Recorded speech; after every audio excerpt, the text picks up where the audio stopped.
Fire Punch will be moving Drapion from the field of play, and I'm spamming the switch, hoping Shadow Swellow, upper Protect Shield can nuke the backline. Out comes Dugong, one of the bulkiest mon in the format. I'm going to farm up, fire off the Brave Bird just before the Icy Winds reach. Dugong might think it's thick, but evidently not thick enough. Dugong gets one shot back. Out comes Marowak, looking for the Mud Slap farm down. Swellow says no and sweeps the backline. GG's, and thanks for playing.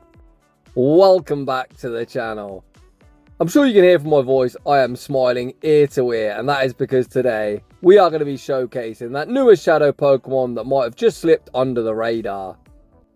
I was recently watching a Home Slice Henry stream. Shout out the GOAT Home Slice. He was asking for team suggestions. I suggested testing out Shadow Swellow. He was like, what? Is that even a thing? Of course it is a thing because I used it. It's ranked 619th on pvpoke, meaning it should be pretty miserable. However, the meta is currently littered with Mud Slap users. Astonish users, two things that despite its very low ranking on pvpoke, it can beat handily. If this thing was released a few seasons ago, before they nerfed the wing attack, I think this thing would actually be a legit top meta threat. It would function the same as Pidgeot did back in the day. Unfortunately, this is season 21, wing attack's a pretty mid move, and Swellow is stuck on a full flyer moveset. With that in mind, I thought I need two things that are going to beat rock and steel types. So I went with none other than Shadow Primeape, the absolute nuke monster that it is, and I thought what better time to test out Shadow Diggersby. I'm yapping for far too long, so without any further ado, let's get into the battle! And in game 1, we lead Shadow Swellow, aka the flappy flying bird of death, into Corsola. A very, very nice lead for us. Due to our sub-normal typing, we are going to double resist the Astonish damage. Corsola does have access to Power Gem, which I will be respecting. If you're wondering if this thing is bulky, it's not. It's got similar bulk to Zapdos. However, it outputs a lot of damage. I thought in the Brave Bird. Does the opponent respect the damage? They do not. Corsola gets one shot. There's the first big boom of hopefully many to come. We reset our debuff, sending out Primeape, baiting out Annihilate. It's very, very nice to bait this thing out, as I know my Shadow Diggersby wants no part of it. I'm going to invest my final Protect Shield here, hoping to force the opponent all shields down. People love to two-shield that ape. Come on, trainer, give me that shield. The opponent takes the bait, going all in on ape, and now it's time to show perfect energy management. I send back out Swellow, overfarm, fire off the aerial ace. The overfarm is very, very important because it means we're going to be able to reach the Brave Bird on the CMP tie. Azumarill, you sir, might think you're thick, but are you thick enough? Brave Bird, massive damage. Azumarill gets rock deep into the red health range. And just like that, this game is signed, sealed and delivered. I send out Diggersby, the opponent doesn't want the smoke, and they concede the match. Can you believe that as the very first battle, after powering that thing up, and I was buzzing. Although very quickly get brought down back to reality, as in the next battle we see a dreadful lead, Morpeko. I say switch into Primeape. The opponent takes a lot of Karate Chop damage to get off the Psychic Fangs. I'm unwilling to shield. Out comes Quagsire. I go straight to the close combat, anticipating the shield and looking to minimise the farm. The opponent showed little respect, and we actually simul KO. We now find ourselves in the guessing game. Unfortunately, I guess wrong, sending out Diggersby into Gator. Although this matchup isn't as bad as you'd anticipate, my quick attacks are neutral and their Shadow Claws are resisted, or double resisted to be precise. I shield at the Hydro Cannon, overfarm, fire off the Scorching Sands, forcing my Protect Shield back. I then farm up, try for the Hydro Cannon catch unsuccessfully. Back out comes Morpeko. The opponent farms up beautifully, playing to the CMP tie. Aura Wheel picks up the one shot. At this point, I'm thinking my wink on is quick attack farming this thing all the way down, saving my Protect Shield and hoping a Scorching Sands that knocks out Gator. Diggersby is always a Pokemon I've called Thickersby because it's very bulky and hits like a wet noodle. Although we now got a 20% buff to our attack because we're a Shadow Pokemon. Back out comes Gator. I am doubled up on Scorching Sands. The first one goes unshielded, meaning my wink on now is the quick attack farm down. The quick attack sneaks. Does that quick attack knockout? Let's go Diggersby. The opponent survives on invisible HP. And I'm going to take a heartbreaking loss. GG's that opponent. Heading into the next battle, we see Wigglytuff in the lead.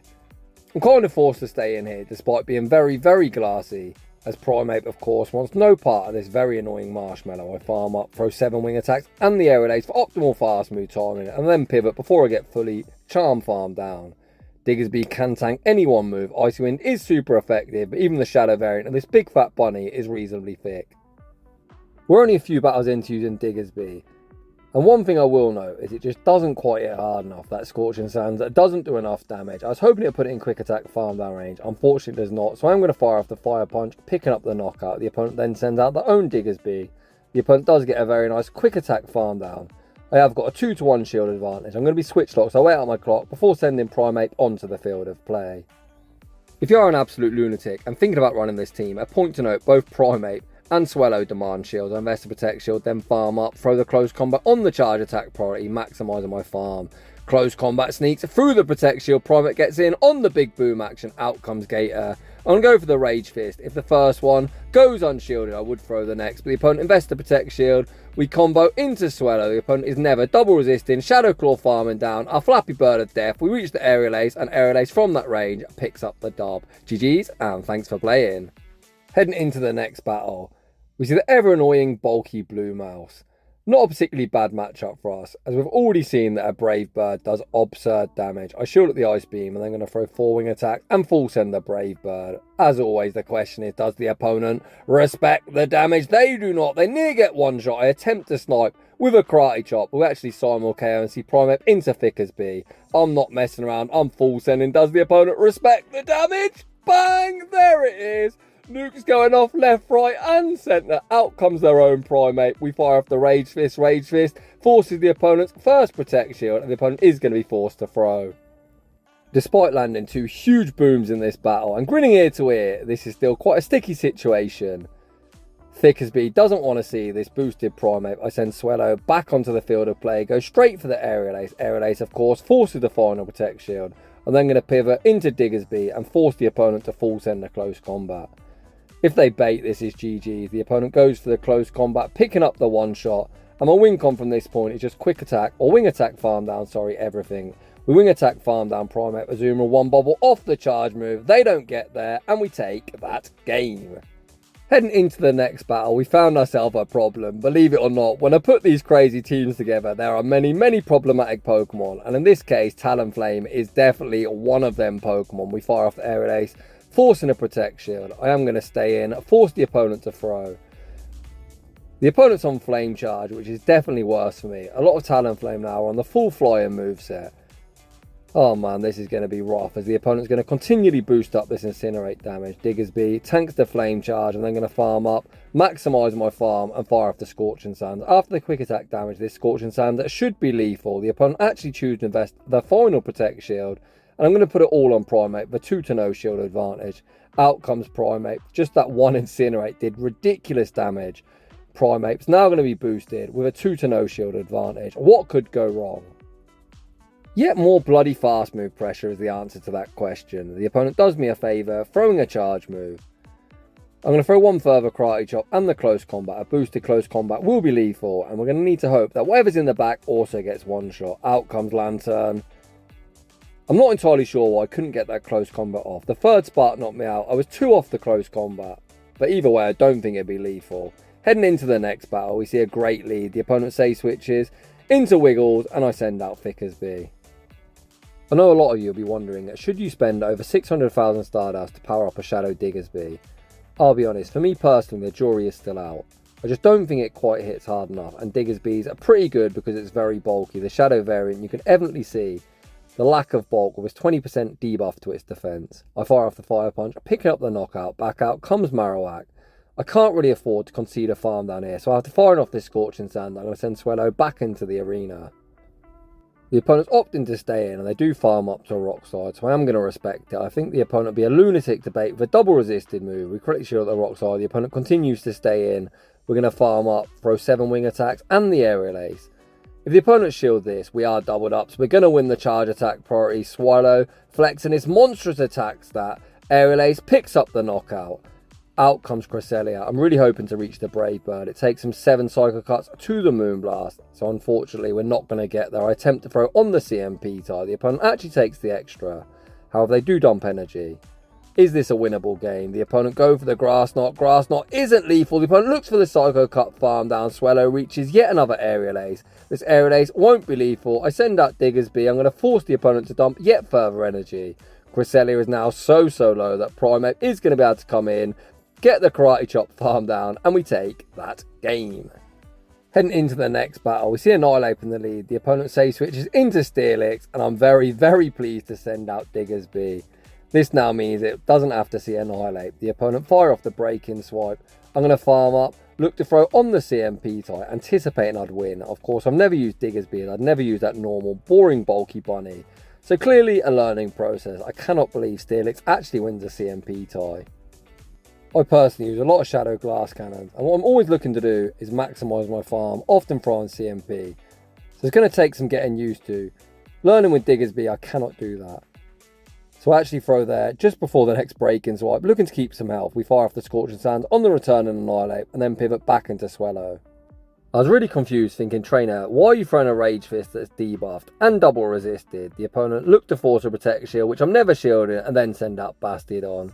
We fire off the Brave Bird. That won't do much of anything. What it will do is minimise the farm. And I'll wall face, you stupid brick wall. Do I have a surprise for you? I send out Primeape. The opponent like, fuck this game. How did wall face lose? And they concede the match. In the next battle, we see Guzzlord in the lead. If you're going to have any success with these Shadow Glass Cannons, fast move timing is paramount. So I throw 7 wing attacks and the aerial ace, forcing a Protect Shield. I then send out Diggersby. The opponent banks a bucket of energy and send the Kentucky Fried Chicken Bird of Death onto the field of play. We fire off the Scorching Sands. We get very fortunate getting the attack drop. The opponent continues to farm up, allowing me to reach one further Scorching Sands, rocking them into the red, and we go 2 for 2 on debuffs. Diggersby finally sending me some very good fortune after wasting 600,000 dust. Speaking of which, can you believe we actually survived the Brave Bird? Diggersby, you monster! As the opponent's debuffed, I send out Primeape knowing the Incinerate will not register before we farm them down. We get a cheeky run and start, and Corviknight enters the field of play.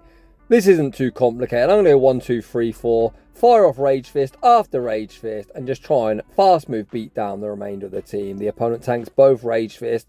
They're already in the red. I thought this thing's supposed to be bulky. pvpoke's #1 ranked pick. Primeape absolutely feasting on it. Back out comes Guzzlord. I'm thinking we survive any one move. The opponent go for the brutal swing. Trainer, that's not cutting it. I am going to invest this Protect Shield.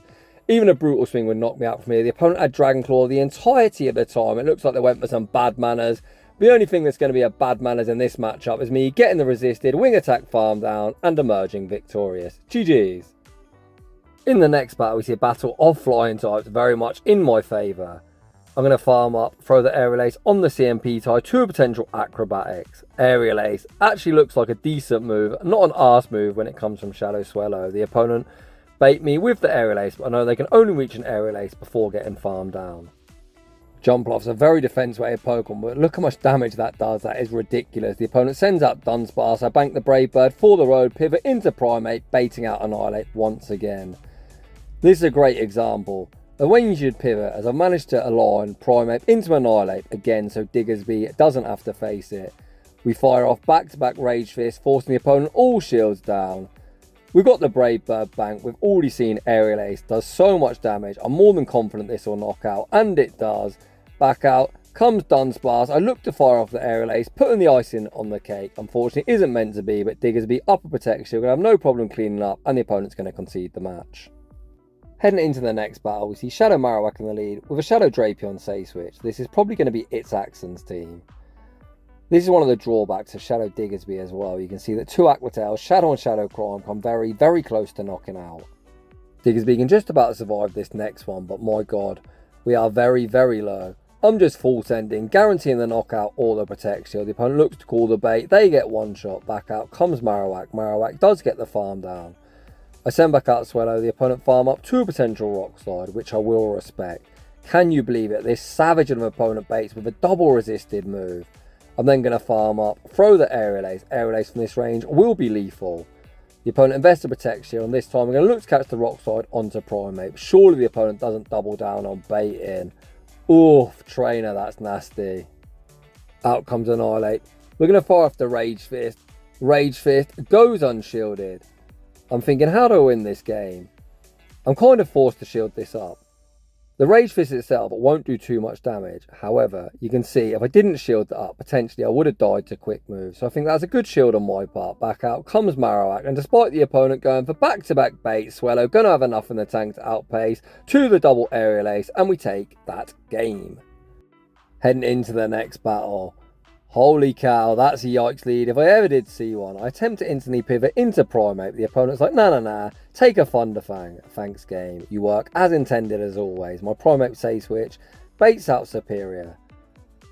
I really need to fight for switch advantage. I don't think I can get switch, but potentially can get all shields down. Once again, I'm going to farm up, look to play 2 CMP. The opponent actually take the extra, which is smart on their part. Rage Fist, force the protect shield. The opponent then gets greedy, over farming too much, allowing Primeape to reach the double Rage Fist. And I've obtained the shield advantage I really want. The opponent farms up to the double. I'm thinking, does that Karate Chop knock out? I think it does. Does it? Yes, it does. We managed to take back switch, and my god, switch advantage was so important. Out comes Jumpluff. We've now got the alarm we want. We can send Swellow into Jumpluff, and we've got a very, very hard check for Thunderfang Steelix in the form of our Diggersby. The opponent fire off the Aerial Ace. There's the switch, back into Steelix, and hi buddy, meet Shadow Thickersby. The opponent very quickly reveal they don't have Earthquake, because I've got no Protect Shield to hide behind. So if they had it, they'd probably farm up to it. They fire off the Crunch. Thickersby, very unfazed. I return fire with the Scorching Sands, rocking them into the red health range. Once again, we can tank any one move. I've then just got to farm up enough to be able to fire off a Fire Punch on the return and Jumpluff. So we're going to over farm. This Fire Punch will be removing Steelix from the field of play. When Jumpluff does return, they can also eat a Fire Punch to the face. Diggersby again, not going to hit particularly hard. So this Fire Punch won't be lethal, but we'll put them in a range where we can snipe with a couple of wing attacks and take that game. Heading into the next battle, we see Shadow Kanto Marowak and another Drapion Say Switch. This time we're going to do things a little bit differently. I'm going to Say Switch into Primeape. We can tank an Aqua Tail. I'm then going to farm up, throw the close combat on the CMP tie, looking to remove Drapion from the field of play. It looks like the opponent wants to fight for switch advantage. Even with debuff defense, the opponent isn't going to be able to Poison Sting farm me down before the next close combat's reached. My thought process here is Swellow up a Protect Shield, should be able to nuke what's in the back. I'm anticipating it being Annihilate. With that in mind, I'm just going to send out Diggersby to operate as the damage sponge. This thing is heavily XL, mine's like a rank 23 or something, so pretty good RVs to be honest. They're not even a Shadow variant, so we can tank 2 Aqua Tails reasonably well. I'm then going to farm up, pause a turn, ensuring the Fire Punch lands on its intended target, and let's go Swellow.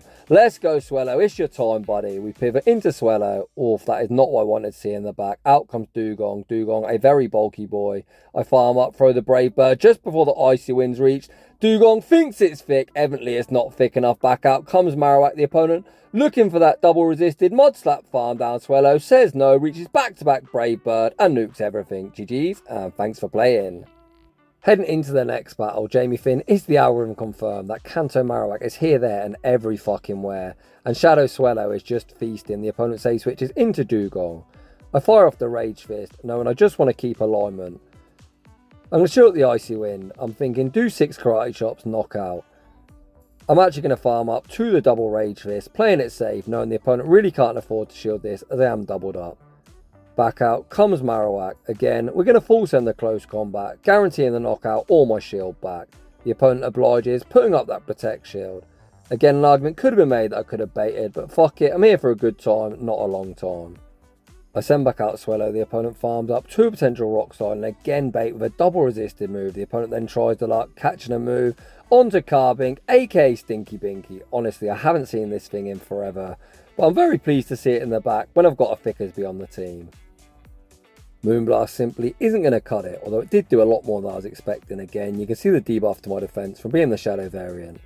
I'm then going to overfarm, fire off the Scorching Sands. Where does the opponent want to burn their final Protect Shield? It looks like the opponent's put all their hopes and dreams on Marowak. I was anticipating surviving a Bone Club. I actually don't, but it's neither here nor there, as despite the opponent baiting earlier, Swellow once again, as long as I throw it a good timing, is going to be able to get the double up. You know the drill. The first one, force the opponent's final Protect Shield, and the second one is going to be all she wrote with Swellow, taking down yet another Marowak. GG's, and thanks for playing. Heading into the next battle, we found ourselves another one of them Pokemon that beat the entirety of my team. Malamar is absolutely worst case scenario. I'm going to shield at the foul play. I'm really hoping the opponent just let this go, but in reality, when you see a spicy Shadow Pokemon, people put up shields left, right and centre. The opponent invests the first Protect Shield, allow me to reach this Aerial Ace, come on trainer, just let it go. The opponent goes all in on Malamar and I send out Thickersby. Of course, sending out Thickersby into a loaded Malamar isn't a great situation, but it's not like I can send out Primeape. And if I was to stay in with Swellow, I'd just get farmed down. Thickersby going to operate as the third and fourth shield. What a great way to spend 620,000 Stardust. I'm now going to wait out my clock before sending out Primeape. The opponent pivots out into Diggersby, and we have a chance here. Fire Punch is survivable, but what I'm actually going to do is shield the first and look to catch the second. I'm going to farm up, go for the Fire Punch catch, which we don't make. We then look to reach the aerial ace unsuccessfully. I'm forced to throw this move on CMP. Close combat, of course, will pick up the one shot. I've got a debuff defense. I was looking to overfarm, but saw how much them Psywaves are doing, so I essentially crapped myself through the Rage Fist, show me something we can nuke, out comes Toxapex, and I'm instantly out of there. Heading into the next battle, we see Gastrodon in the lead. The opponent Thays switches into Talonflame, which we don't have a great response for, so what I'm going to do is fire off the Aerial Ace, force the Protect Shield, and then send out Diggersby once again to operate as the damage sponge. Even Shadow Diggersby will survive a Brave Bird. The opponent actually go for the Fly, which is an easy tank for us. The opponent's already invested one Protect Shield, so I'm happy to invest one here. I'm then going to throw 2 quick attacks and the Scorching Sands. This Scorching Sands won't quite be lethal, but will leave them very deep in the red. The opponent then save Talonflame, send Gastrodon back onto the field of play. I'm going to fire off this Scorching Sands. Scorching Sands gets the debuff, so I send out Swellow, not allowing the opponent any free farm. Body Slam, such a garbage move. We're actually able to survive that. Just about reach the Aerial Ace. I do throw an alignment, but I think that Mud Slap would be lethal. Aerial Ace picks up the knockout, and out comes Dugong. Switch timers are misaligned, and Talonflame is one Incinerate off a charge move, so I'm going to wait on my clock. I'm just going to shield the Icy Wind. We know the opponent's going to look to make a catch. In reality, the opponent should never make a catch using a 2-turn into a 3-turn move. You can always see the Ice Shine animation. The opponent tries for the catch. We send out Diggersby. We'd be able to quick attack farm down. The opponent's forced to dump their energy. Fly removes me from the field of play. We get the Karate Chop farm down, leaving with the double CC. The opponent recognises the game's over and concede the match. Heading into the next battle, we see Chestnut in the lead. Very nice lead for us, but we see a problematic save switch. We've gone to Primeape sometimes and sometimes to Diggersby. I think the only reason I go to Diggersby is when I see a lead that Diggersby is dreadful into, so I'm essentially just sacrificing it. We fire off the Scorching Sands, forcing a Protect Shield. This Aqua Tail is survivable. The opponent's going to be forced to throw as well, reach a Fire Punch. The opponent opts to dump energy, and that's best case scenario. Both Primeape and Swellow can handle that Chestnut, so I'm going to wait on my clock. I'm going to send out Primeape. Rage Fist from this range won't be lethal, so I'm going to invest the Protect Shield. I'm then going to throw 3 Karate Chops and the Rage Fist. If you're wondering why I don't throw on CMP here, because I don't want the opponent to shield, just to force me all shields down. So the opponent can't shield this, as we are doubled up. The opponent lets it go. Out comes Chestnut. I'm going to farm up. Throw the Close Combat on the CMP tie to either a Thunder Punch or a Super. The opponent doesn't throw. Close Combat picks up the one shot. We reset our debuff, sending out Swellow, and out comes yet another Carbink. I haven't seen one of these things in forever, and we've seen 2 in the same set. We fire off the Brave Bird that actually has respectable damage, and it's now going to be a race. Who can double up first? It's going to be Primeape versus Carbink. Primeape reaches the double CC. The opponent looks to call the bait, recognise that is their win con. I'm not baiting, and we take that game. And that is just about going to wrap things up for today's showcase. I hope you enjoyed it. I had a hell of a lot of fun running this very crazy team. So let's do some reviews on the Pokemon. A Shadow Primeape, an absolute must build. Insanely glassy, but you can see it just takes names and nukes things all over the shop. I actually think Shadow Swellow, despite being very spicy, has a lot of play. I actually gained Elo with this team because of how many Mud Slap users and Astonish users are currently in the meta. Despite its low ranking, it's got play against them. Shadow Diggersby, I don't know, for me personally, I'm not a huge fan. I'm much used to using very glassy Pokemon. I couldn't really get my head around using a slower, bulkier Pokemon that doesn't hit too hard. Was it worth 600,000 Stardust? For me, personally not, but perhaps it suits your playstyle better. So enjoying the content, smash that like button if you're new, consider subscribing if you like your battles featured on my channel. Link to our battle submission form is down below, and as always, a huge thanks to everyone for watching, and I'll see you all in the next one.